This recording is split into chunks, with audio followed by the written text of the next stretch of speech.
like a balloon. This crazy calm just digs this tune. DK, Donkey Kong. DK, Donkey Kong is here. He's back again and about time too. And this time, he's in the mood. He can fly real high with his jetpack on, with his pistols out. He's one tough Kong. He'll make you smile when he plays his tune. But gremlins beware, 'cause he's after you. DK, Donkey Kong. Finally, he's here for you. It's the last member of the DK crew. This Kong's so strong, it isn't funny. Can make a gremlin cry out for money. Can pick up a boulder with relative ease. Makes crushing rocks seem such a breeze. He may move slow, he can't jump high, but this Kong's one hell of a guy. Come on, Cranky, take it to the fridge. Walnuts, peanuts, pineapple smells, grapes, melons, oranges, and coconut shells. Oh yeah, walnuts, peanuts, pineapple smells, grapes, melons, oranges, and coconut shells. Oh yeah, walnuts, peanuts, pineapple smells. Bienvenidos sean todos a una nueva edición de Rock and Games acá en Colemono, el número 56 si mal no estoy. Saludos a la gente que nos está acompañando en vivo y en directo ahí en el canal de YouTube, a nuestros Patreons y también saludo aquí a Marcelo. ¿Cómo está Marcelo? ¿Cómo andás, Paulito? Acá de vuelta de unas muy merecidas vacaciones, súper merecidas vacaciones, ultra merecidas vacaciones. Acércate un poco más al micrófono, por favor. Ahí, perfecto. Así está bien, así te gusta Muy acercar bien, al micrófono. muy bien, muy bien. Vos y tu obsesión con el micrófono, siempre. Bien, muy bien, querido, súper bien. La verdad que hasta un poquito bronceado. No se me nota acá, pero estoy un poco bronceado. No, sí se te nota, déjame decirte. Estuve leyendo mucho en la playa y en la pileta, así que De hecho, se te notan tus pecas más... estoy más pecoso, sí. Más estoy pecoso, más... sí. Oye, ya estás preparado para este tremendo programa? Partimos con Sí. el Donkey Kong Rap, una de las intros más icónicas dentro de los juegos de Nintendo 64. Esto porque obviamente hoy día tenemos un invitado increíble, un invitado que, bueno, nosotros en algún momento tuvimos a David Wise de invitado en Rock and Games. Ahí Felipe me acompañó en esa oportunidad para poder conversar con él. Y hoy día, gracias al mismo David Wise, adquirimos el contacto del maravilloso gran Kirkhope, que nos va a estar acompañando en unos minutos más acá para que entre la entrevista. En unos segundos más. En unos segundos más. ¿Estás nervioso? ¿Estás No, ansioso? he hecho el ridículo tantas veces que hacerlo una vez más no me va a hacer nada. Ya mi autoestima no existe, así que... Entonces, ¿estamos preparados para partir el día de hoy? Oye, damos la bienvenida. Welcome, Grant. How are you? Welcome, Grant. Hello. How are you? Grant Kirkhope. Pero déjame hacer algo un poco más. Let me do something a bit more. We're honored to have with us Mr. Grant Kirkhope, the man, the myth, the legend, the Kong, the composer. Well, you are Donkey Kong. You're the... Yeah, for a little while. In a way. Yeah, a little while.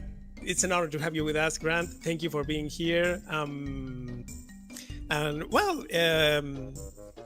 anything you... how are you, Grant? How are you today? Very well, thank you. How are you? Yeah, I'm fine. Bien. I was going to say bien, you know. Well, you know some Spanish, Grant. You know, Viva Piñata. That's Spanish, so you That's know about it. it. Yeah, I think that's about it. I don't know more than that. I know some bits from watching Dora the Explorer. Oh, well, that too, yeah. But like I said, I mean, if you... you know how we call Viva Piñata in here. It's Viva Piñata, so that's it. Right. Well, I feel like I know Vamanos because she sings that "Come on, Vamanos, everybody, let's go." That song she sings. That's about it. Yeah. Well, don't worry. You don't have to know Spanish. We know English, so we can talk. And nowadays, let's be honest. I mean, you barely need to know any language. I mean, with the AI and auto translators and that. It's good. We don't need that anymore. Why do we need to learn or do stuff? We don't need anymore to do that. No, AI can do it all for us. Yeah, sure. Let's not go there. Let's not go there. Right. Grant, Mr. Kirkhope, Grant. Let me ask you the first question. You have a background in music. You studied music. You work in music, but Rare was your very first job in the video game industry. How did that door open for you? How did you get there? So it opened because my friend Robin Beanland, who did Conquer and Killer Instinct and Sea of Thieves now and all those games like Jet Force Gemini. We lived in the same area in north of England, and we were friends. He played keyboards, I played guitar. We were in local bands together, like rock bands. And he got a job at Rare and went to work there. And he'd been there about a year and a half and said to me, Grant, what are you doing? So I'm still playing in local bands, really, in pubs, He said, why don't you try to do what I'm doing? Work at Rare. And I said, well, I could try. So he sent me a list of gear. So I bought some gear, like a computer and a synthesizer, a keyboard, and bits and pieces. And I started to write music that I thought was video game appropriate. And I sent Rare 5 cassette tapes over like 1994, 95, and never got a reply. And then out of the blue, I got a letter saying, please come for an interview. Just completely out of the blue. And so I drove down and Dave Wise interviewed me and I got the job.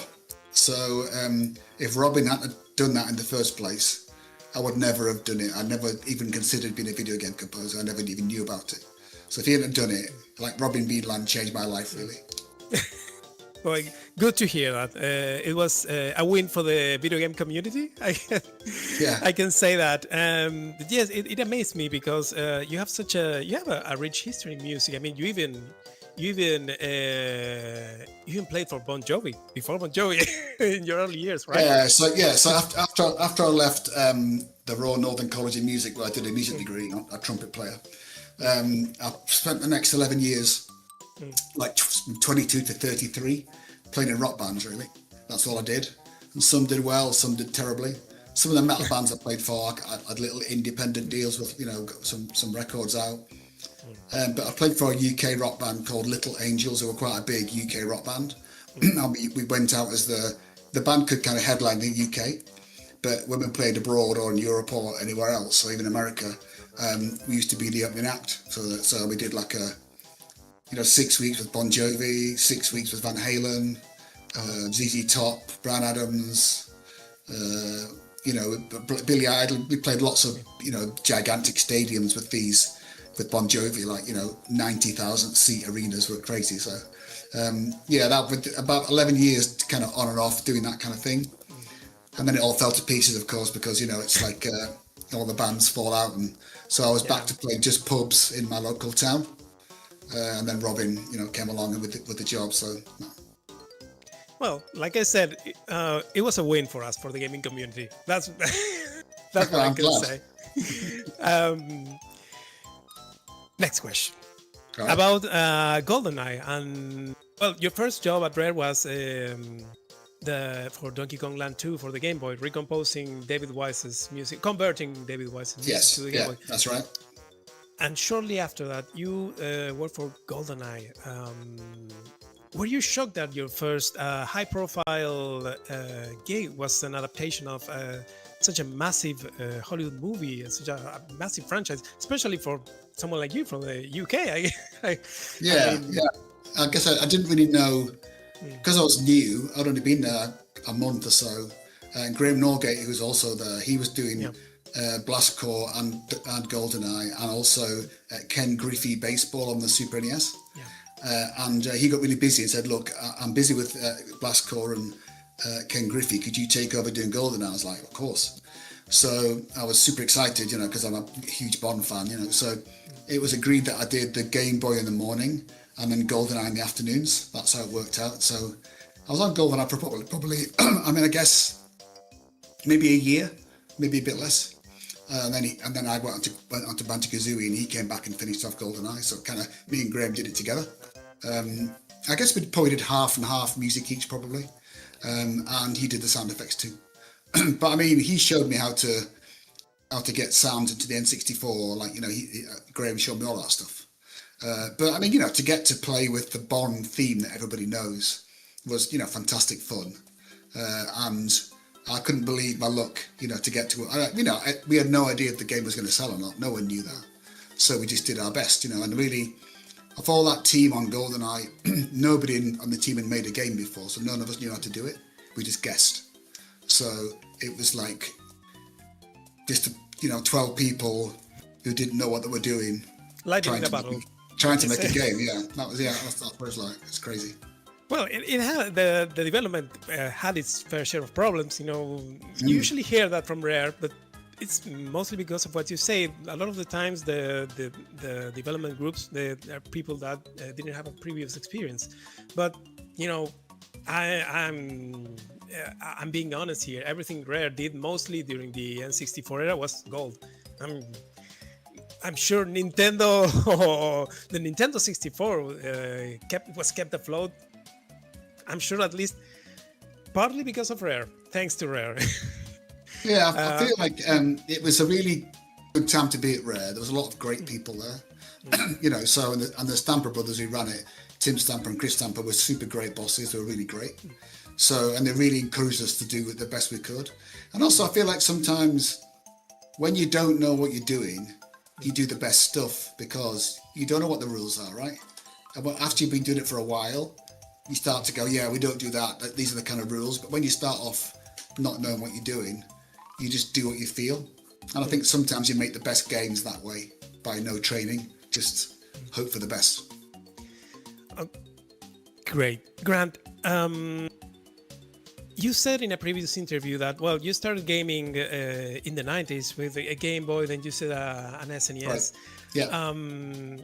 Were you aware of what a big company Nintendo was when you started working with Rare on such a, well, you started working, like I said, with Donkey Kong Land. It was a Game Boy game, but it was still Donkey Kong, as an icon in gaming.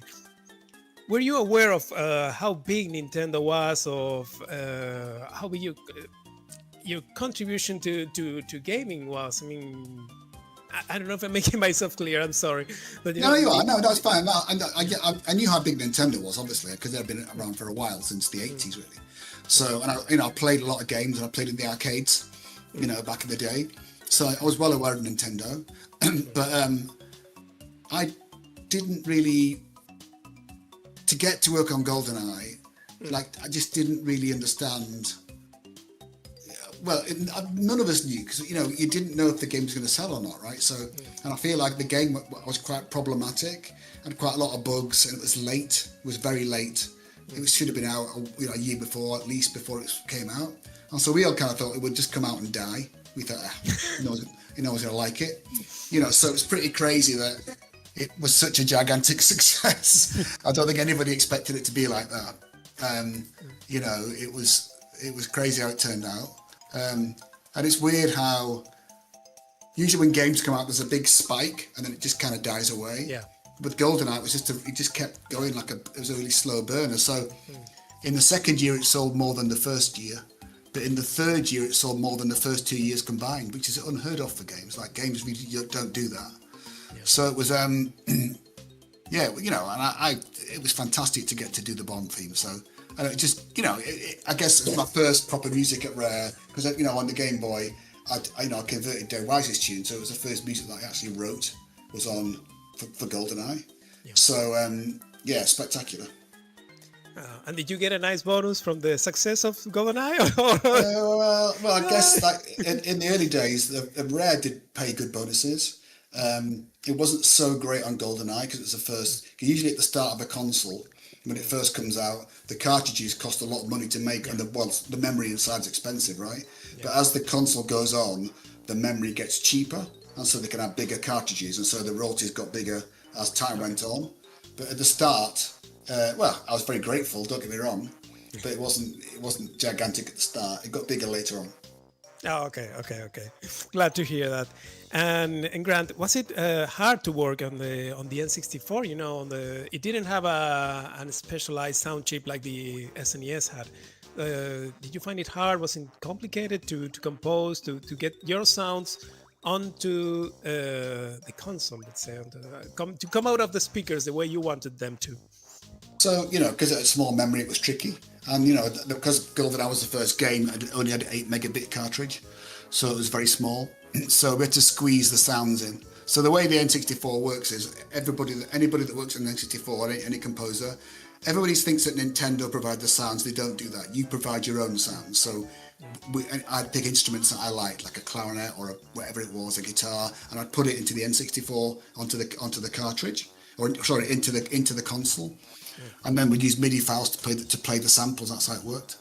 So you had to make things super small, reduce the sample rate from 44.1 kilohertz, which is CD quality, down to like 16 kilohertz or less, or like 11 kilohertz, even 8 kilohertz for some sounds, which is like ridiculous. So the fact that the music on the N64 sounds even remotely listenable is pretty crazy, really. Like I don't know how we did it really, but I guess we had this way we could hook up our PCs by MIDI cable to the N64 dev kit, which was inside a Silicon Graphics computer, and the circuit board sat inside this really expensive computer, and so we could actually play the sounds on the N64 from our computers. So rather than write something with full quality synthesizers and then try to squeeze it into the N64, we'd write with the sounds that we had in there. So we knew we weren't trying to write with fantastic sounds that were never going to work. We knew just what worked. So that's part of the reason I think the Rare music for the time sounded pretty good for the day, because we only used what was we'd put in the machine, nothing that was high quality. Okay.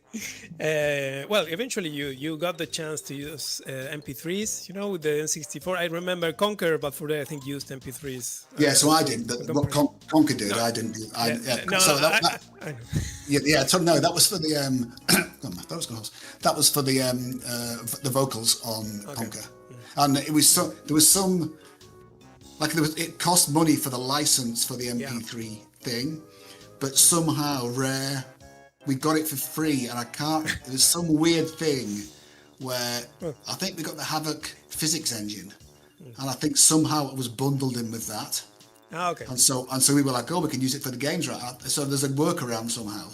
So that's how Robin and Chris Seaver got to use the MP3s for Conker.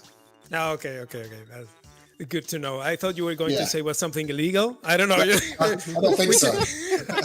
We just downloaded a cracked version and we used it. Yeah, we didn't do that, no. Well, Grant, regarding Banjo-Kazooie, Banjo-Kazooie really defined the signature sound that you're mostly known for. That whimsical music, that playful music, that it's like the Game Overs trailer, the Game Overs short. Whenever you hear that, you're like, oh, that's Kirkhope, that's Grant.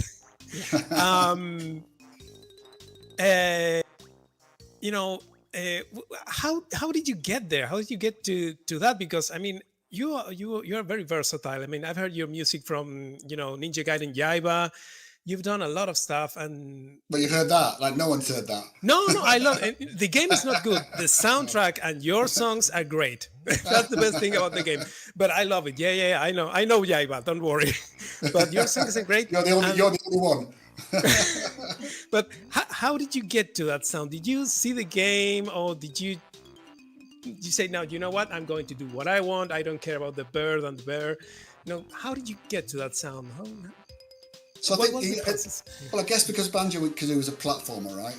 We were trying to beat Mario, even though we couldn't do that because Mario's the best, right? But we tried to beat it. So, but I knew that I couldn't write that kind of poppy jazz that Koji Kondo does, because he's fantastic at that, and I'm really bad at that. So I thought there's no point even trying to write like that. So I would just try to find something that I thought suited the game.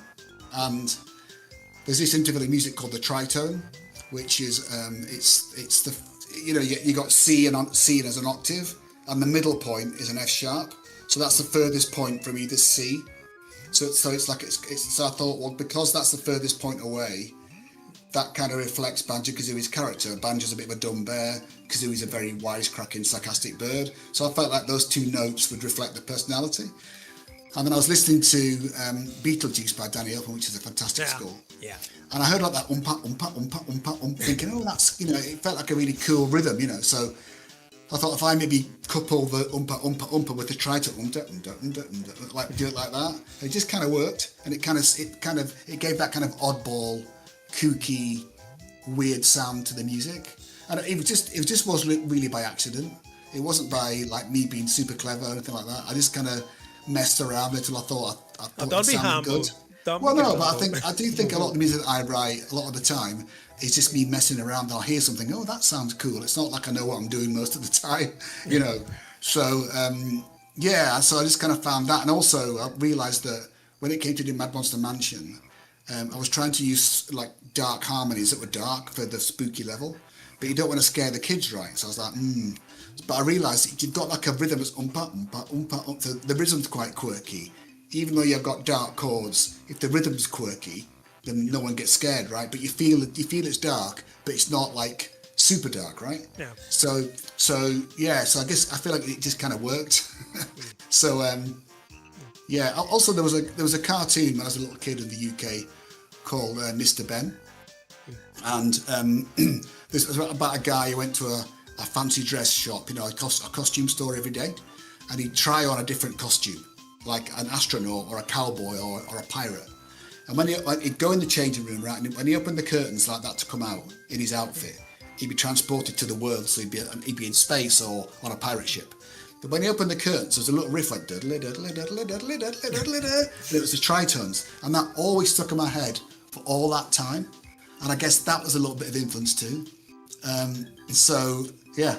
mean, people say it's got that kind of Kirkhopean sound, and it's not really by any kind of planning. It was just by accident, really. Well, like I said, don't be humble. You did it. It's you. It was you. So. Well, I did it, but I'm not convinced I was very clever about it.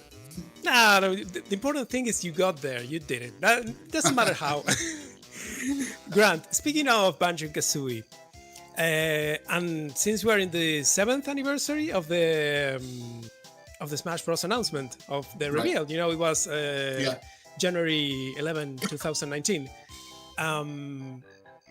How did you feel, first of all, how long before the announcement did you find out, and how did you feel when you were contacted to write the song, to know that you were the first international composer for a Smash game? How did you feel?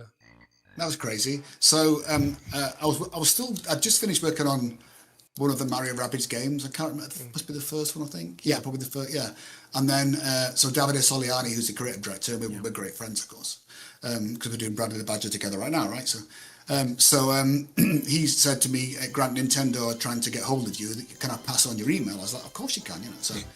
So he passed on the email. I got a letter from them saying, dear Mr. Kirkhope, there's a project we would like your assistance on it, so something like that.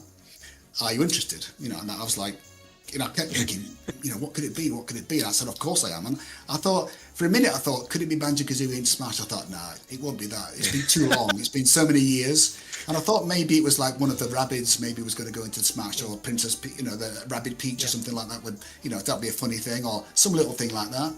And so I had to sign an NDA and all that. So by the time it got the NDA to me, to back to them and all that, maybe a month had gone by. It's probably January of the year, that year. And I got a letter saying, yes, it's Banjo-Kazooie. I couldn't believe it. I was like, oh my God, So they said, I'd like you to write a piece for it. And they said, you can do anything you like, anything you want. Just pick a piece, do a medley, whatever you want, right?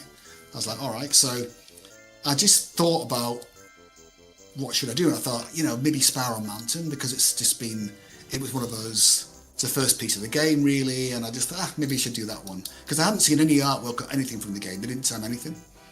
So when I started, when they finally sent me the battle area, and it was Sparrow Mountain, I was like, oh my God, you didn't tell me that, So I got like a PowerPoint document.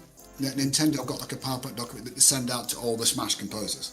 And it just lists what they want, like a 4-second intro, and then a big epic start, and then take it down, and then ramp it up to the end and loop it round. That's what they wanted. And it also said, don't speak to any of the other Smash composers. Not that I knew who they were anyway. Just don't talk to them. You only talk to us and Mr. Sakurai. So I was like, all right, fair enough. So I started off with the piece that I wrote, if you know it starts off with like the banjo thing, and then it goes to the orchestra at the end. So I had the orchestra at the start because that's what they asked for, big epic at the start, and then I went to the banjo bit with the bit more quieter, and then I looped it around and sent it off. And they said, "Oh, we love it, but can you change it round? Can you put the orchestra at the end and put the banjo bit of the bluegrass thing at the start? That kind of banjo thing." I said, "All right," and they said, "You can be have it as big and crazy as you want at the end." And it was like completely contradictory to what they gave the PowerPoint, right? So I was like, yeah, of course. So I did that, and then I added some little snippets of other tunes in the piece at the end for dedicated fans who can really spot the little bits of music that well, I can't remember what I did now, but little bits and pieces and like that, and sent it off. And I must have done about 10 versions, but I'd kind of finished it by version 3 or 4, but they just kept asking for less reverb because I was using quite a lot. They said, "We want it to be quite dry and more like the rest of the music," so I had to keep putting reverb less, and then that was it. And then they said, "Oh, just to let you know, we like the music so much, we're going to use it for the trailer." And I was like, "Oh my god, I couldn't believe it. It was just getting better and better and better, right?" And so I said, "Oh, that's fantastic." I thought that's amazing. And so they said, "But the other thing," and I said, "I'm going to do a little video on my Twitter, just to say, kind of thing, it's me kind of thing." And so that's fine, but can you send us a video so we can watch it first? So I had to send them the video there to vet it and say, "Yeah, we liked it," and can you use this wording and all that, But it said the one thing is you can't post it on your Twitter until the Banjo-Kazooie is live on the website, the actual website.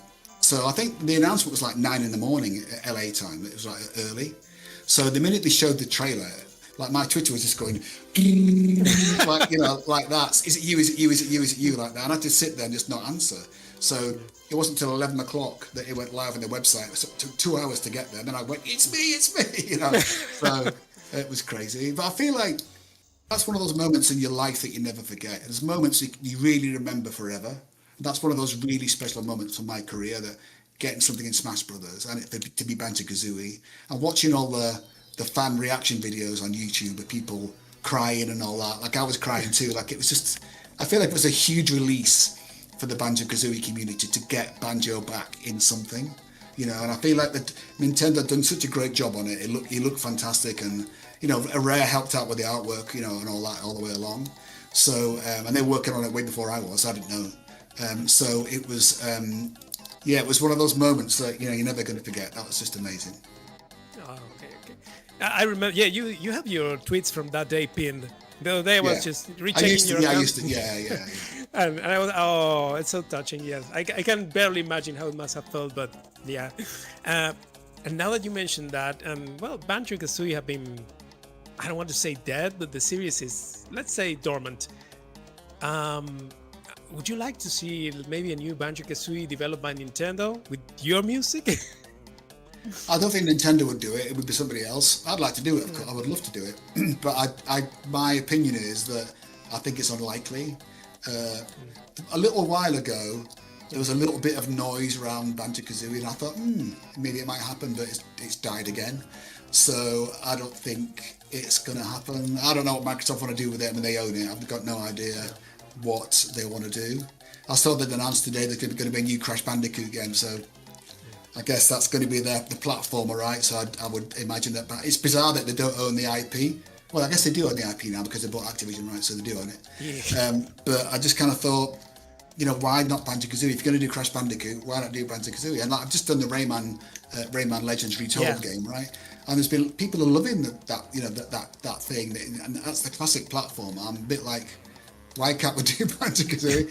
But I have to say, I don't know whether the die-hard Banjo fans would really like another game. I know they say they want another game, but those die-hard fans love Banjo-Kazooie and Tooie so much that if the game, a new Banjo 3 got made, I don't know whether it's remembering your childhood and how good it was then. Playing a new game might never match up to the old game, It's hard to meet expectations. I think it would need to be a studio that really got and understood Banjo-Kazooie. It couldn't just be anybody. Microsoft would find a studio. Playtonic, maybe? I guess Playtonic, there's a lot of Banjo guys are still there. I mean, I think they do a good job. I actually think that when the Mario Rabbids team was together, they're not together now, but when they were, I feel like it was up in Milan. I feel like they could have done a great Banjo-Kazooie because they were a fantastic studio. They were. Yeah. So I don't know.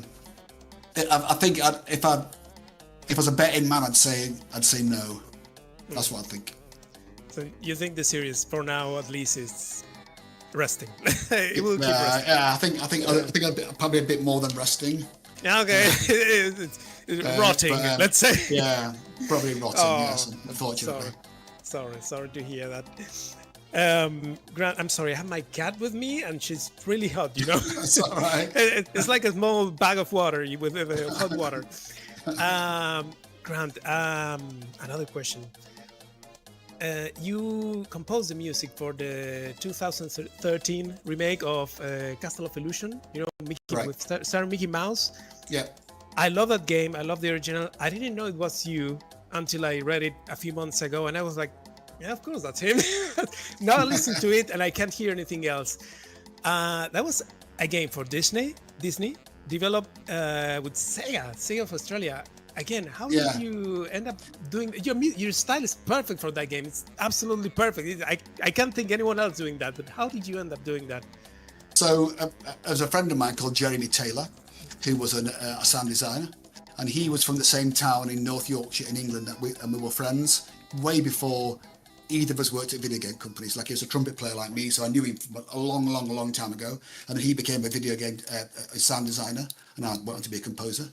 So it was just as I moved to America, I think, and he was working at Sega Australia. He's still in Australia now, actually. He was working there. And he said, you know, Grant, I've got this game. He said, I think you'd probably be good for it. Do you want to do it? I was like, what is it? He said, it's Mickey Mouse Castle of Illusion. I said, yeah, I'd love to do that, because, you know, it's a great game, you know, back in the day.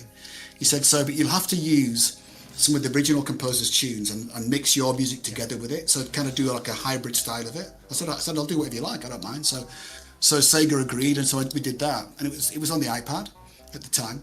And we were supposed to do, there's 3 Mickey Mouse World of Illusion games, isn't there? There's Castle of Illusion, World of Illusion, and the third one's called, I forget the name of it now. The third one is with Mickey and Donald, I think. That's World of Illusion. And yeah, I can't remember what it's called. The Master System ports you have as well. Yeah, so the plan was to do all 3 games again, right? Okay. That was the plan. But at the time, the exchange rate in Australia was high, so it made it expensive for Sega to develop games there. And so after the first game, they shut the studio. Oh. So so we were going to do all 3 games, but it was cool to do it. I mean, I'm working with my friend Jeremy, was great. So it was good fun. We still get friends to this day, so I see him. You know, no, I don't see him that much these days because he's in Australia. But yeah, so that's how we did that. Yeah. Oh, that's a shame. Now I want to see the others. I mean, the me too. Yeah, when you got that far. Great. Yeah. I mean, the music was great. The graphics were great. The game, I don't know. Now you broke my heart. now I'm sad. I gotta say, I thought they did a really good job of that game. It was really good. They did it. I mean, on the iPad, it was fantastic. I mean, who'd have thought it? It was really good. So yeah, it's a shame. Oh, okay. Well, now I'm a little sad. Grant, now that you talked about Davide Soliani, I don't know how to pronounce it, but no, that's right, Davide. Yeah, Davide Soliani. Soliani. What was your reaction to hearing about not only the Mario and Rabbids crossover, you know, because it's not something you imagine. It's not something. I mean, it's a weird crossover. It is.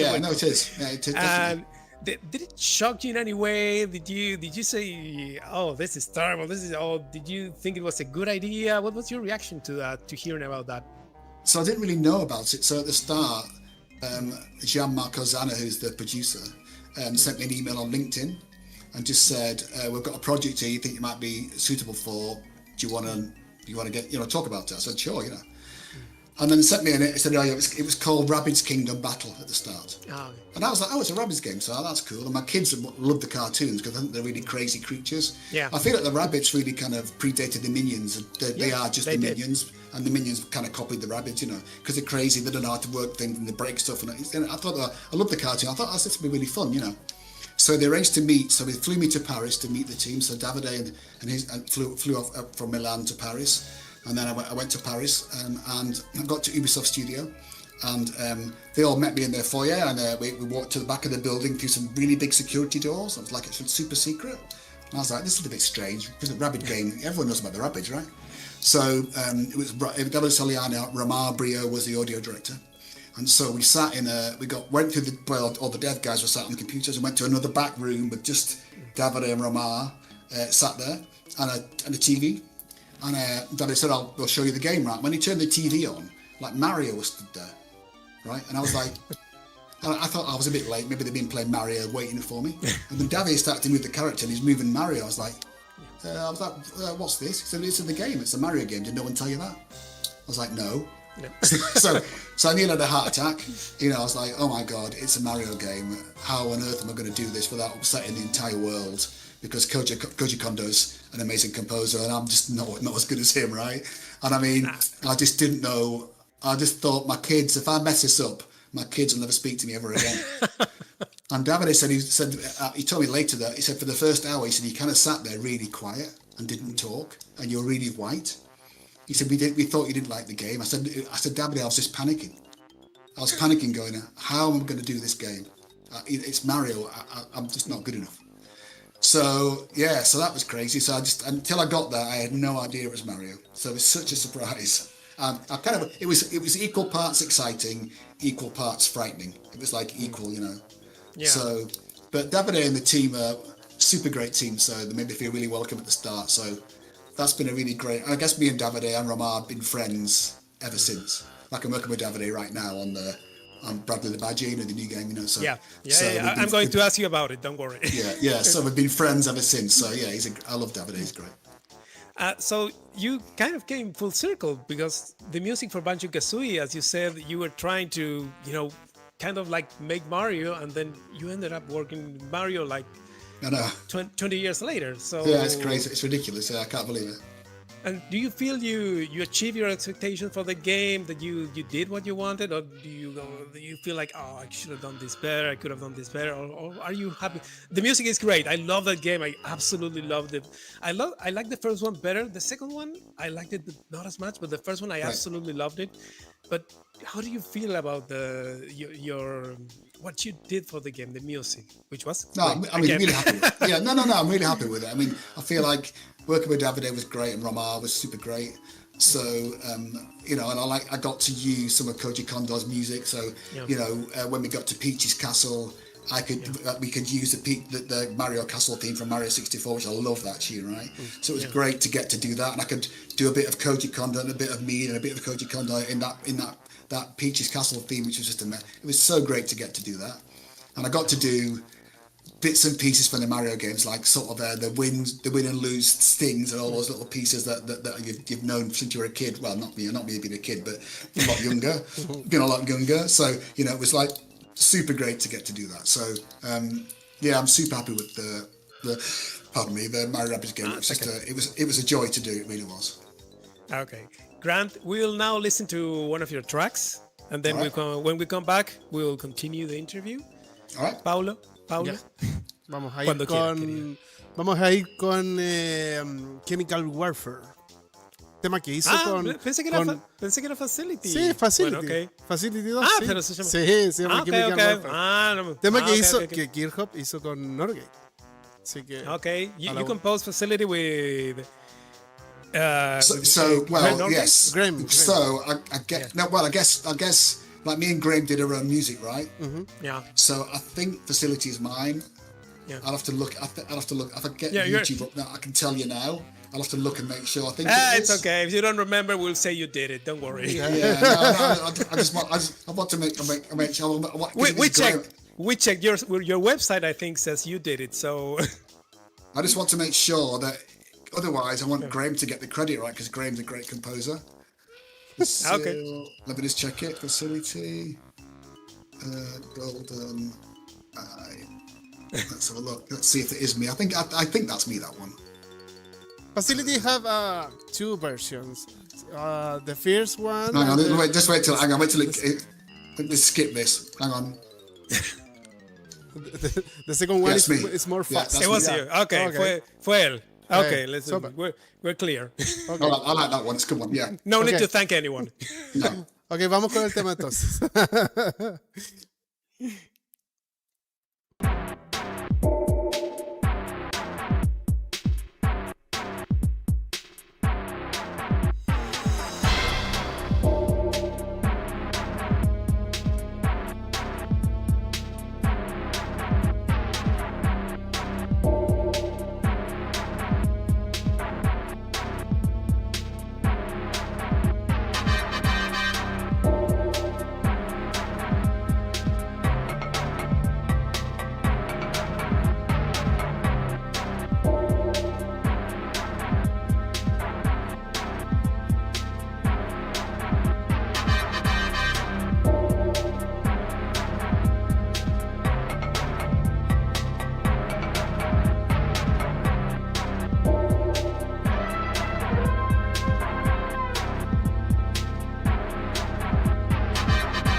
Volvimos, estábamos tocando ahí la música de GoldenEye, tema de Facility, segundo Tema nivel. de Grant, confirmado de por Grant. De Grant. De Grant, sí. Ah, He's the composer. sí, sí. Okay, Grant. Now that we listen to this great song, I mean, the whole soundtrack of GoldenEye is great. It's amazing. How did you achieve the sound of this soundtrack? This track in particular captures the game vibe incredibly well, giving it a unique identity and feeling very different from much of your other work, which is often associated with Banjo-Kazooie. What inspired you when creating it? Any specific musical influences, techniques,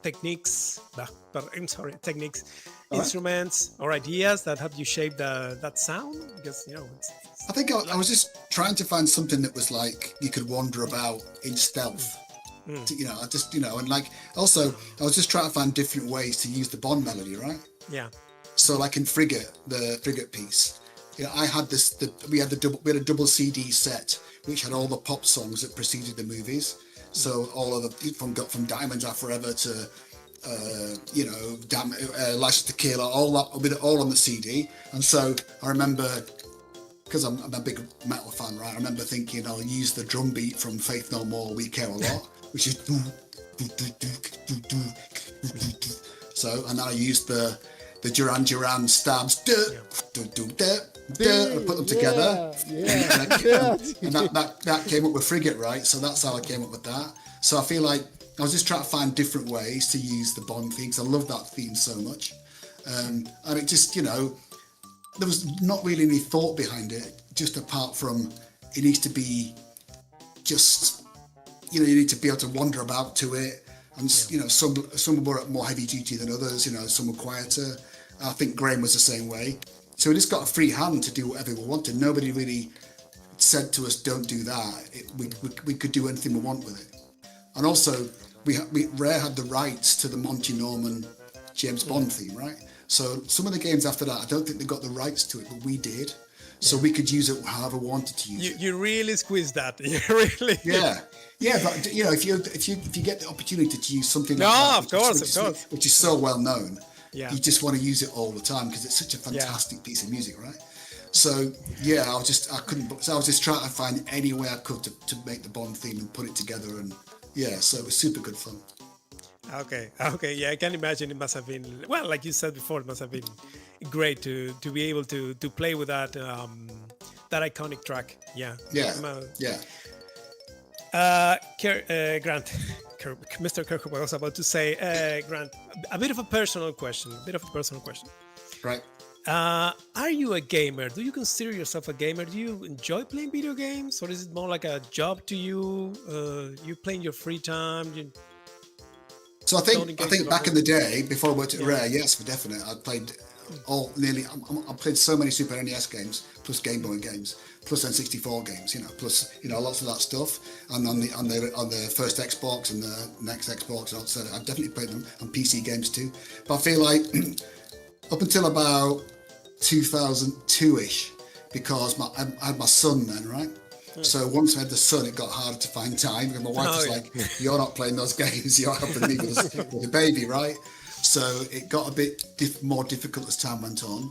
But prior to my son being born, I was a big World of Warcraft player, like the first one, the Burning Crusade, Wrath of the Lich King. Well, you worked on it, so yeah, much later. But like back then, I used to be a part of in a guild. Used to be online at a certain time at night to go and do the big raids and all that. So I was massive. I used to love doing that. And Chris Seaver was a big World of Warcraft player too, and also Star Wars Galaxies. So I thought that was just before World of Warcraft. That was the big multiplayer online game, and I played that a lot as well. So so I feel like definitely I have less time these days, but I do. My son's addicted to video games, of course. He's 23 now, so I do watch him play from time to time, and we did play World of Warcraft together.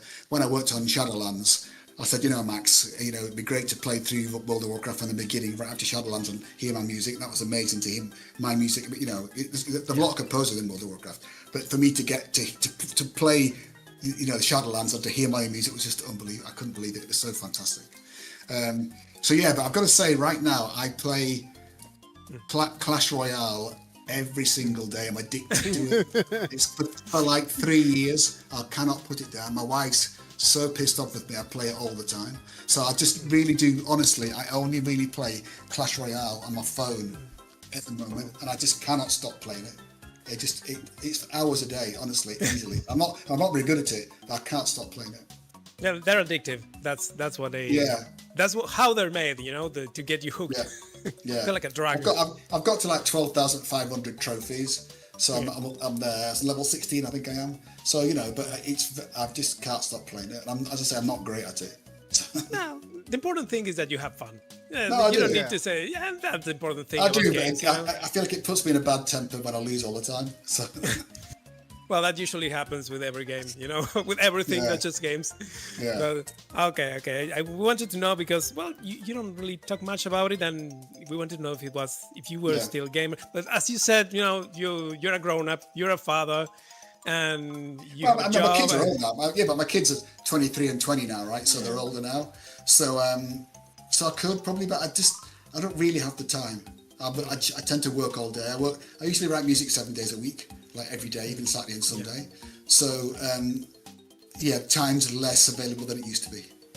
Well, you've been busy lately. I mean, Street Fighter 6, Game Overs, Rayman now. It's been a bit crazy. Yeah. So, okay. Glad to hear. Well, at least you have fun with the cell phone. That's something.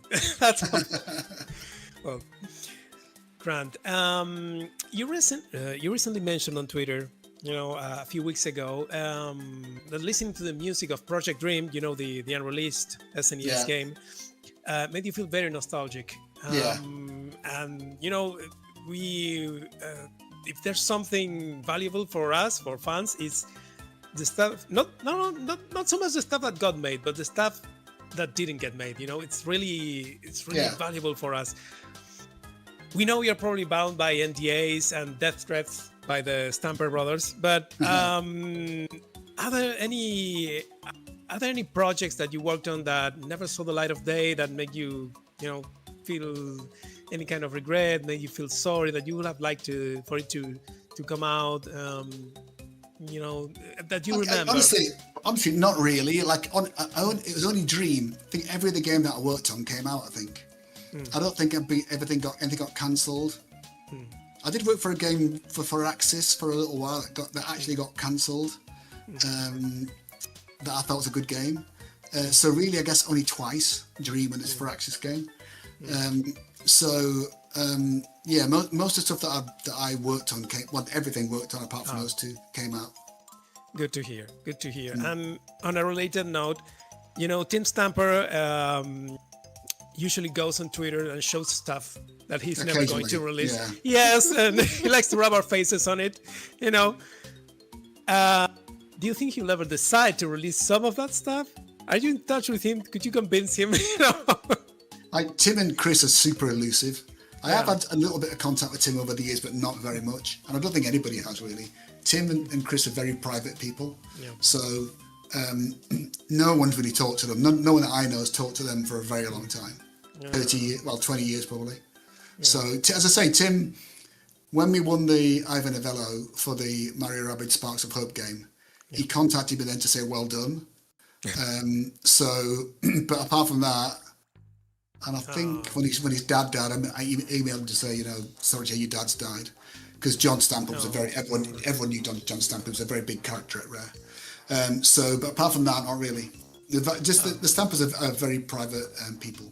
Yes, they seem that way, but he's killing us, you know, the stuff that he shows for guys like us, the Killer Instinct 2 for the SNES prototype, you know, Project Dreams, is like, oh god. Yeah, I think he's got quite a lot of stuff hidden away. Yeah. And he knows it, and he likes to make us suffer. Yeah. There was a cartridge of Dream that worked. It had a lot of the game on it. I'm sure he's got that somewhere. Oh god. Well, okay, let's hope someday he decides to grace the world with this stuff. And you know, since we're speaking about the Stamper brothers and your time at Rare, do you still keep in touch with your colleagues from those days? You know, you've mentioned a few already. Yes, for definite. Like I feel like all the kind of core banjo team, like me, Greg Mails, Steve Mails, Ed Bryan, Will Bryan, who else do I talk to? Robin Beanland, of course. Yeah. I've seen Paul Makicek in a convention, Kevin Bayless, of course, Dave Wise, David Doak, still talk to David Doak, Louise, she was O'Connor, but she's changed her name, she's now head of Xbox staff, I still talk to her. Estelle Ellis. She's got married, got a different name. She was the lady that voiced Crystal, and she worked at Rare. Oh yeah, I know. Yeah. I follow her on Twitter. Yeah, that's right. Yeah, her. Who else? Chris Marlowe, Graham Norgate. Everyone Well, that you keep in touch. For sure. Yeah, for definite. I feel like, especially with the banjo team, we were super good friends back then. So I feel like we'll be friends forever. Back in 2024, David Wise came to Chile with Kevin Bayliss and David Doak. Yeah. And we had the chance to talk with them. It was really fun. They were really fun guys. They had a blast. They loved it. They had a great time there. You should come. You should come to South America someday. You don't live that far. No, but so I did get asked to go. Yeah. To the one at the end of July. What's that? There's a show in Chile. Is it Chile? Brazil or Chile are usually the places where they have the biggest shows. It might have been Brazil. I got asked to go, and I was coming, but I've got another show in America that I'd already arranged to do in Texas. Oh. So, but the guy invited me. I was going to go down. I think it was Brazil. I forget. Yeah, it was probably Brazil. They have the Gamescom and Brazil Game Show. The Brazil Game Show and Gamescom Brazil. Those are really big conventions. So it was the 26th of July, 28th of July, somewhere around there. End of July it was. So yes, I'm going to Austin. Unfortunately, so I can't go, but I was going to go. So he said he'd invite me again next year, probably. So. Well, try to come next year. We'll go meet you. I'd love to. And pester you there, But it'd be nice. It'd be great to get to know you, Grant. Yeah, sure. I'd love to do it. Grant, another question. You once mentioned that one of your dream franchises to work on would be Zelda. Yeah. I can imagine that. Are there any other franchises that you have your eyes set on and you're like, oh man, I really want to work on this, but nobody's calling me, Yeah, that's true. I'd like. So, I mean, Zelda, A Link to the Past on the SNES is my favorite game of all time. I love that game. Yeah. And so, I've always loved Zelda. But I feel like I'd like to work on something Harry Potter, really. I love Harry Potter. Yeah. So, and I love the John Williams did the first 3 movies and then quit. So, I love those 3 scores. They're probably my favourite scores, some of my favourite scores of all time. I love those 3. They're just brilliant. I love John Williams in general, but just those first 3 Harry Potter scores. So I would like to work on something Harry Potter, but it's never going to happen, but I'd like to do that. Okay. Well, now that they have the series, you've been working on movies and series lately, so maybe not the game, but I think Hans Zimmer's doing the TV series, so he's a bit more famous than me. So curse Zimmerman. Well, now they're remaking Ocarina of Time, so maybe they. Maybe if I live long enough, yeah. Oh well, okay, Grant. I was going to ask you what's your favorite Zelda. You just answered, and that's a great answer. Link to the Past, absolute fantastic game. Fantastic. Yeah, fantastic. I love it. Yeah. Here, Paulo is writing another question. What did you think of the Ocarina of Time remake announcement? Do you have any comments? Yeah, that'd be cool. Yeah, I think it'd be cool. Yeah, I want to see it, of course, for real. But I mean, sometimes I'm not the biggest fan of remakes, but I think that would be a good one because it's such a great game. So if it looks fantastic, let's see. Well, it's also almost 30 years old, so I think it's due for a remake. Yeah, no, sure. It's not like The Last of Us that comes every new generation. We have a remake. This is like, okay, maybe it's about time. Yeah, but that's a great game. That is, yeah. We all got that at Rare. We all bought it. Yeah. Okay. Grant, how do you see your place within the industry? Do you feel that video game composers sometimes occupy a somewhat underappreciated position, or do you think they are really valued nowadays? Back in the day, most of the staff couldn't even put their name in the games, at least in Japan. But nowadays, composers, they are a bit of a rock stars, at least to us, to the real fans. But how do you feel that is your position in the industry, your position as a composer? I feel like, I don't know about my position, but I feel like video game composers are very lucky that video game fans really like to know who composes the music for the video games. I feel like more so than film and TV, like people don't really seem to know who the film and TV guys are, but they really know who the games guys are. So I think that they really like to know who did it. So I feel like I've been very lucky that a lot of the games that I've worked on have done well. So people, you know, I wouldn't say I'm super well known, but I'm a little bit well known. So I feel like people, I think video games composers are very lucky about that. I think the games guys really like to know who the composers are. And they'll sometimes buy a game just because their favourite composer worked on it, you know, which is amazing. So I do feel like the fans really like to know who the composers are. Sometimes when you work for the studios, they could be less, not less keen. I guess it depends who you work for, right? Like doing the Rayman game, those guys were super, super great. I mean, all of them were. But not everyone is. No. There's Charlie Tanajan, the other director, and Manny Blasher, who's the music supervisor, just fantastic people. And, you know, I've been very lucky that I've only really worked on one game in mind. I've been doing this for 31 years nearly. I've only worked on one game that I actually quit. Just because we didn't get along. But it's only been one. So I feel I've been lucky, really. Which game was that? Can you tell us? I don't just say, really. You know. No pressure, no pressure. But if you want to tell us, you want to share, who's the asshole? You know? Okay, Grant. Since we're speaking about the industry, like I said, you've been working on movies, you've been working on series lately, and on video games. How does it feel? How are they different? Which one do you like working more on? What's your view now that you've been on the three big ones, let's say? I feel like, you know, video games are great because you've got that interactivity. You've got to think about that, right? Movies and TV shows are good a different way because it's linear, right? It never changes. So you can write the music to fit exactly to the action.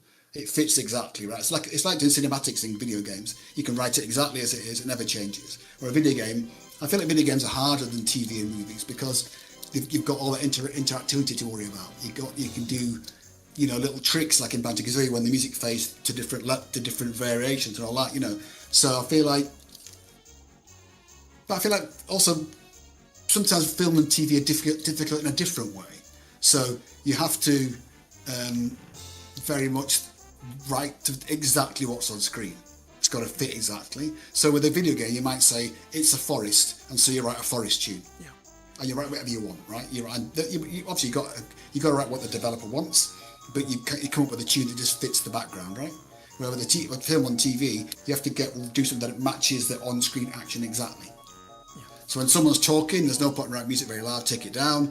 When it's action, take it up. When it's quiet, when it's sad, you've got to match it exactly, right? So you get all this kind of timing issues to try and make it work, but there's no interactivity. So you know that it's never going to change. It fits exactly. So I feel like there's both of them have got their difficulties, but I feel like video games has got like a technical aspect to it that TV and movies haven't got.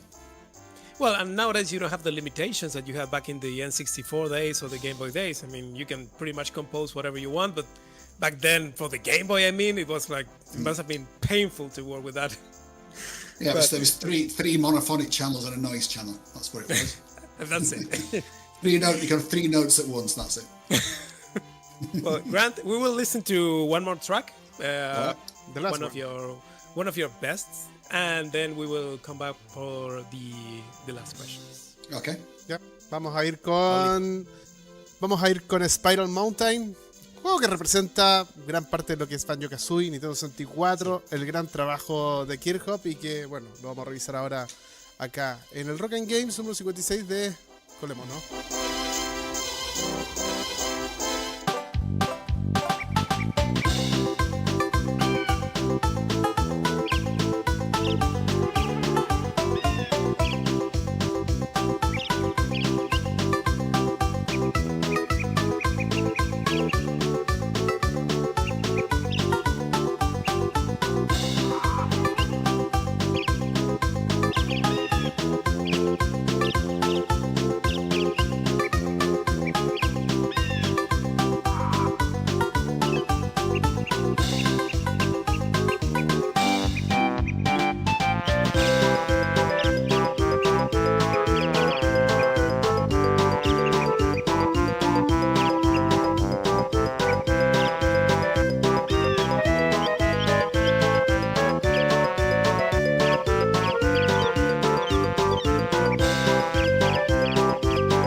Ya estamos de vuelta después de haber escuchado Spiral Mountain. Ahora vamos a ir con más preguntas. La última pregunta, la final, y luego vamos a pasar a las preguntas que nos dejaron nuestros Patreons en patreon.com/colemono. La mejor manera, ustedes ya lo saben, de apoyar nuestro medio de comunicación. Marcelo, ¿cómo ha ido la pregunta? Pregúntale si ha estado cómodo.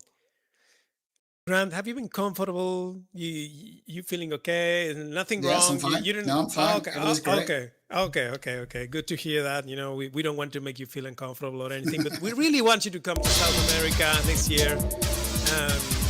Maybe we can hang out together, go with something, have a drink. It'd be great. We're not weirdos. I swear to God, we are normal people.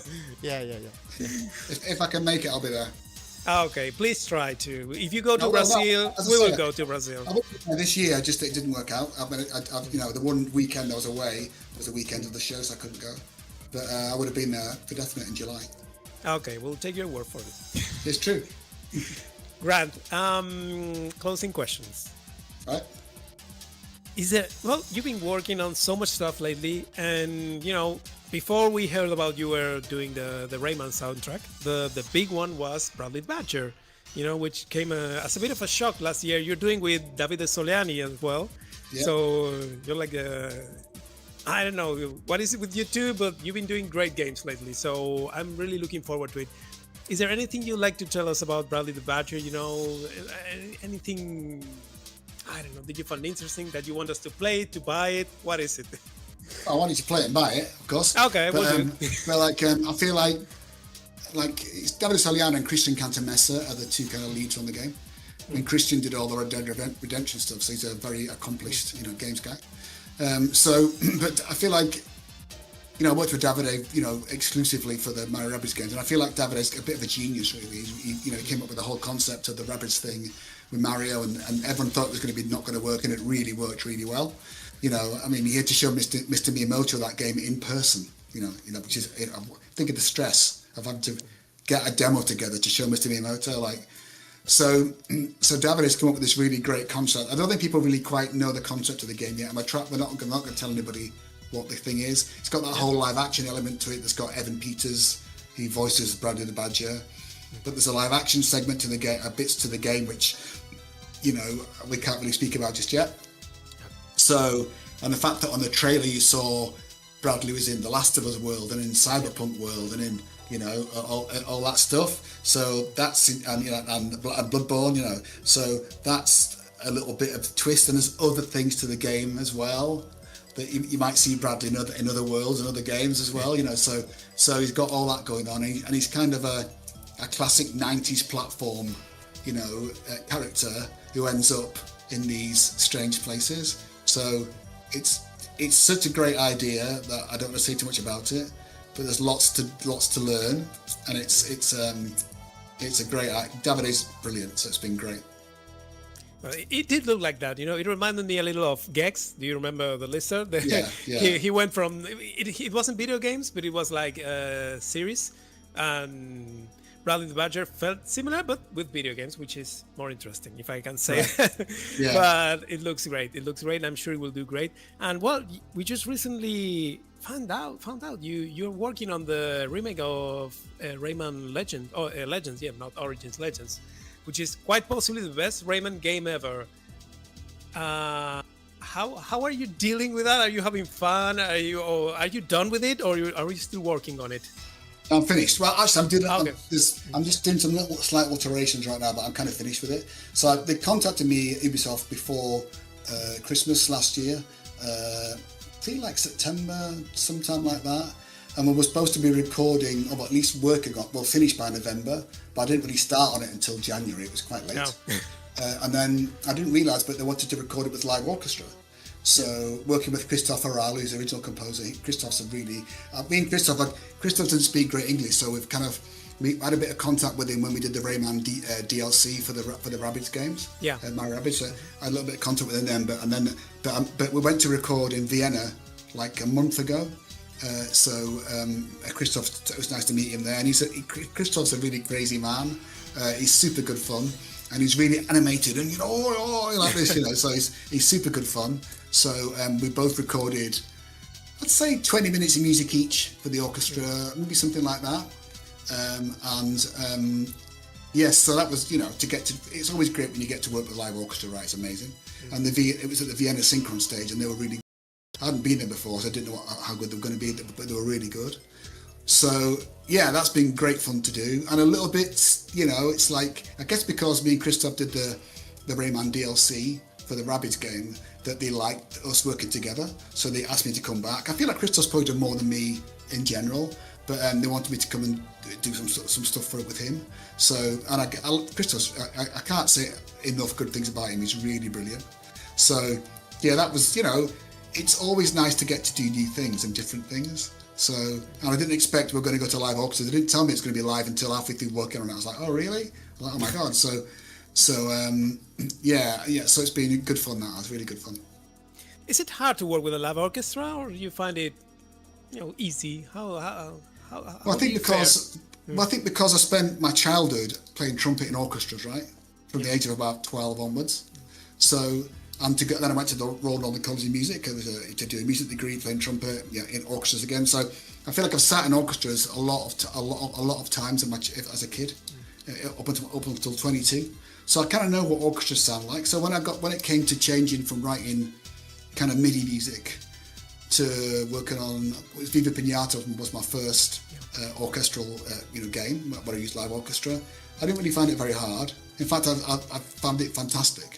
To get to do that, I think for a composer, when you get to that point of being in a room with lots of people that are playing your music, there's nothing better than that. That is the absolute pinnacle of being a composer. That's the best bit of being if you get to do that for a few days here and there, that is the absolute best. So, it's never been, I did it with Viva Pinata and Nuts and Bolts and Kings of Amalur, World of Warcraft, Civilization, Ukulele too, that used live orchestra in the end, Rayman, so it's spectacular. Okay. Grant, another question, just a new question. You just mentioned Miyamoto. Right. How do you view figures like him in the industry today? Are there any game developers or any other figures that you admire or you look up to?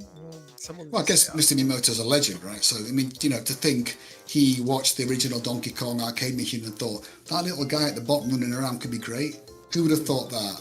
Like, to have that idea, to turn him into a major... He was just a little character in a Donkey Kong game, right? Yeah. To turn Mario into the world-beating character that he is incredible. I mean, Koji Kondo as a musician, he came up with all those tunes before any of us were doing anything, right in the early days, a little bit jazzy, a little bit poppy, and come up with a Mario theme tune. I mean, you could play that to anybody in the world and they'd know that tune, right? Yeah. I feel like when you get to that level of you could go to any city or any country in the world and say, and play the Mario tune and people know what it is, that's pretty amazing. Yeah, I agree. Grant, well, we'll ask you a couple of questions from our patrons, Okay. and we'll. All right. Thank you for being on sport. Right. That question from Mega Weas, a Chilean expression. All right. He asks you, as an artist, I imagine a lot of inspiration behind your work comes from the things you've lived through, experienced, and grown up with. So I wanted to ask, who have been your biggest musical influences across your career, whether it's video game, composers, bands, artists, or even composers from completely different areas? I guess I've got a few really. So I guess as a kid, played in orchestras as a kid. I played some of the big works, like Edward Elgar and Vaughan Williams, and listened to all that Stravinsky and all those kind of Firebird and Enigma Variations and Cocaine Overture, things I can't remember off the top of my head, but things like that definitely affected a bit. But at the same time, I started to play guitar from the age of 12. I was a kind of metal guitar player from the start. So I had this kind of thing where I loved heavy metal and I loved orchestral. So it's opposites really, that it's weird that I like both of those styles of music, and I've always liked both of those styles. And then later, when I got older, I started to get into movie soundtracks. So the first movie soundtrack that I bought was Batman by Danny Elfman, and I just thought that was I just couldn't believe how fantastic You that mentioned was. Beetlejuice before. Now you mentioned Yeah. Batman. You like Yeah. Danny Elfman. I do, but I feel like the Batman score was just, when I went to see that movie, when it first starts off and the camera's going around the logo. Yeah, it's great. And it pans back and you get that big key change, like, just couldn't believe it. Yeah. That was the first, video game, movie soundtrack that I bought. I think I might have bought a Star Wars one before that, but definitely bought by Well, John Williams, another one that you mentioned before. So Yeah, I mean, I feel like those two are my absolute favourites. I mean, living in Los Angeles, the Hollywood Bowl's here, so, John Williams used to do a concert, 3 nights at Hollywood Bowl every year. He's done it for like 40 years. And, living here, I've been to that a few times, and it's like, it's just, he doesn't do it now because he's in a wheelchair, so he stopped doing it like last year, 2 years ago, I can't remember. But I mean, to go to those concerts and he just comes on and just conducts, Jurassic Park and E.T. and Star Wars and Superman and like Harry Potter, like, oh my God, it's just such a spectacular night.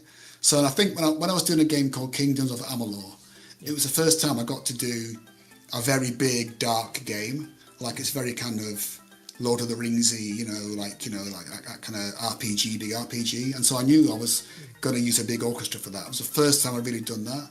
And I didn't know whether I could do it or not. So I worked on that game for 4 years, and I listened to the first 3 Harry Potter soundtracks by John Williams every day, and that's all I just listened to for 4 years. That's not a lie. That's all I listened to for 4 years. Those 3 soundtracks over and over and over again to try to do what he was doing in Kingdoms of Amalur. And I'm not saying that I did it, but I tried.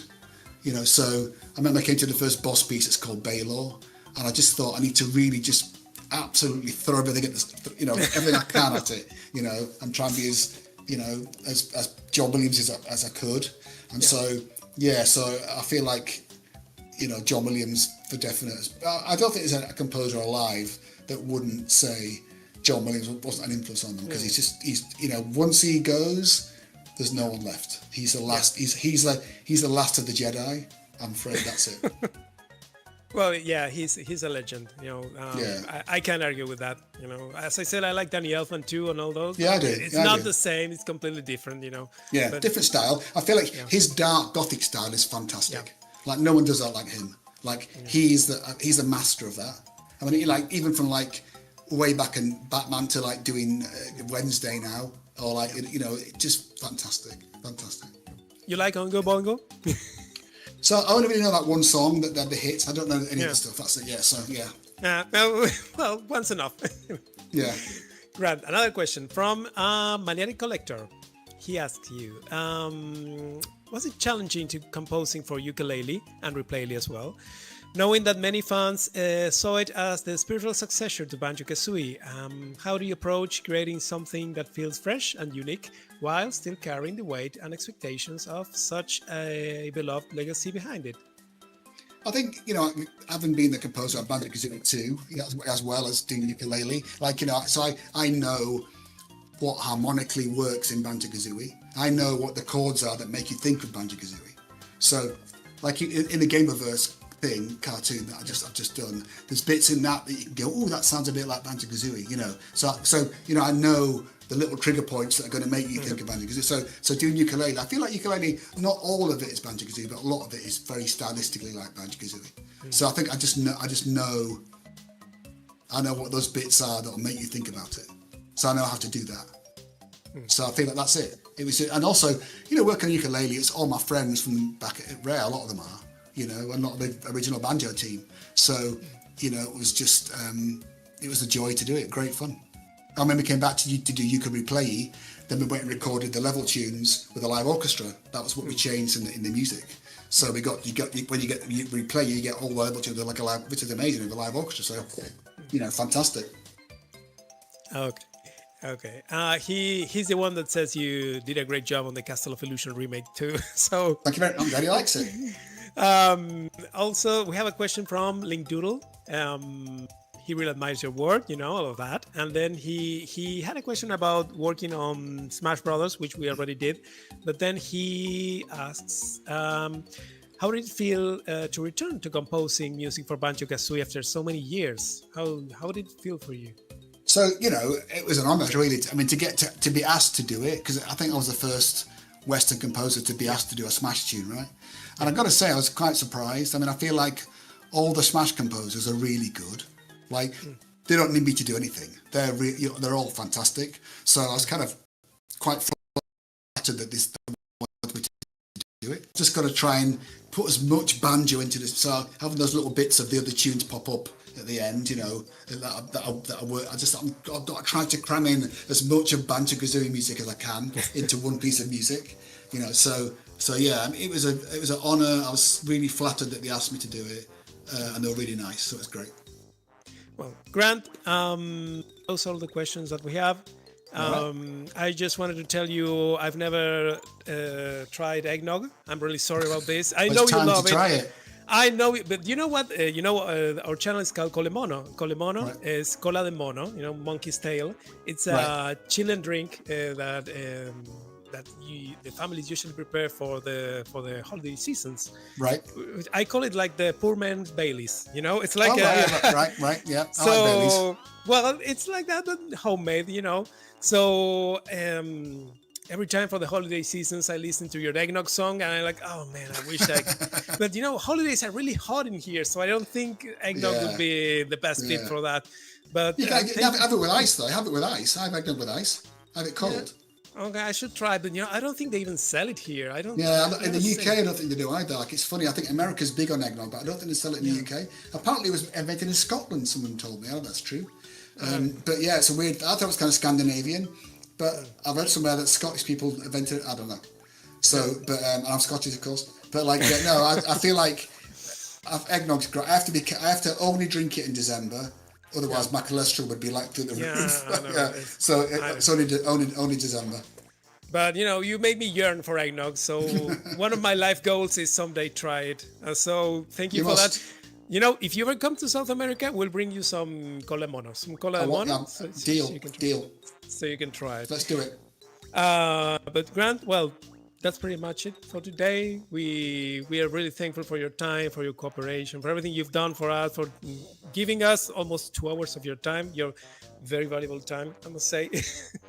But thank you. Thanks for asking me. It's very nice. No. Thank you for being here. It's us who are thankful. So, I don't know, Paulo, ¿tienes algo para decirle a Grant? No, está muteado. He's speechless, you know? Es un honor tenerlo acá, en realidad, porque sobre todo la persona con lo que es él, ¿cachai? Que tuvo en juegos que nos llenaron en nuestra niñez, nuestra adolescencia. Well, you know, you're a big part of our childhood. Well, not so much childhood. We were like between 15 and 20 when we played your games, but you know, we're kids at heart. But yes. You know, I have my copy of GoldenEye. I've had it for 29 years. I've had it. Wow. Yeah. So it's here someday. I hope you can sign it for me. But I've had it for nearly 30 years. I'd like to show you this. Since we're talking about Doctor Who. Oh yeah. Before. You see him? Oh, nice Cyberman. Nice one. It's not the camera. It's kind of fading, you know. I love that thing. There we go. There he is. You know, I have a... Wait. Since we're showing that, you know, I have this here. So, you know. Excellent. Very nice. I can't use it to fix the series, but I wish I could. You never know. But again, Grant, thank you for your time. Thank you for being such a good sport, for giving us so much time, and really for all the work you've done. Like I said before, I was really geeking out, but you know, it's like when we met David Wise and Kevin Bayliss. You know, it's like, you know, you guys shaped our childhoods. You know, maybe to you it was just another job, but to us, I don't know if that's good or bad. No. Well, we came out fine, I think. We're not doing anything too bad, so thank you very much for that, Grant. I know the whole community of Colemono loves your work, and we're really looking forward to everything you come out with in the next few months, years, and you know, for as long as you feel like composing. Let's see. Yeah, let's hope you compose as long as John Williams does, or even more. Yeah, you know, that'd be all right. Yeah, 95 would be good. Yeah, I can do that. I thought it was like 1,000 already, but you know. But thank you very much, and you know, like Paulo said, your music was really a part of our childhood, and he's very thankful for you for being here with us. Yeah. Well, thank you very much. It's very kind. Well, Paulo? We hope you can come here to Chile someday. Yes. I don't know. I think next year. Chile, Brazil, Argentina is good too. Like I said, I'm from Argentina, so anywhere in South America, that's fine. We'll move there. Don't worry. No, I'd like to. Next year, I think next year I'll do a little tour. Nice. You need a place to stay. Have a big apartment. Don't worry. We can. Deal. Well, Paulo, terminamos. All right. This All right. is the end of the show. So, this is the end, my friend. yeah. Ok, entonces terminamos. Esa fue la entrevista junto a Grant Kirkhope. Aquí, obviamente, hosteado por las preguntas que estuvimos armando con Marcelo. Esperamos que les haya gustado esta entrevista. La gente ahí, nuestros Patreons estuvieron comentando, estaban felices. ¿Le comentaste que estaban ahí viéndonos? There are some people watching us. Like I said, the patrons are watching us. They're really happy with the interview. They say you're a crack, which is an expression. It's not the drug. It's an expression that we have here to say that you're great. But it has nothing to do with illegal substances. And they say they use Chilean expressions that I don't even know. But they really love you. And Grant, they just like us. We don't have words to thank you, and we're humbled by your presence. No, thanks for asking me. And hopefully I'll see you, I don't know, next year, hopefully. Yes, please. You never know what might happen. Please do come. You don't know. South You never America's know. great. You never know. You have to live life to the fullest. Ok. All right, so we say goodbye. Ok, con eso terminamos y nos vamos con los detonados acá en Colemono. Saludamos a Andrés Sepúlveda, a Jordan, Pablo Romero y Simón La Torre, que nos apoyan acá en patreon.com/Colemono, la mejor manera de apoyar a Colemono. Cuídense mucho, muchas gracias a toda la gente que pasó, a nuestros Patreons y a toda la gente que ve esto en diferido. Muchas gracias por apoyarnos, dejar su like, comentar y apoyar el contenido que tenemos aquí en nuestro canal de YouTube. Besitos para todos. Chao Marcelo, que estés bien. Muy buen trabajo. Nos vemos. Muy buen trabajo.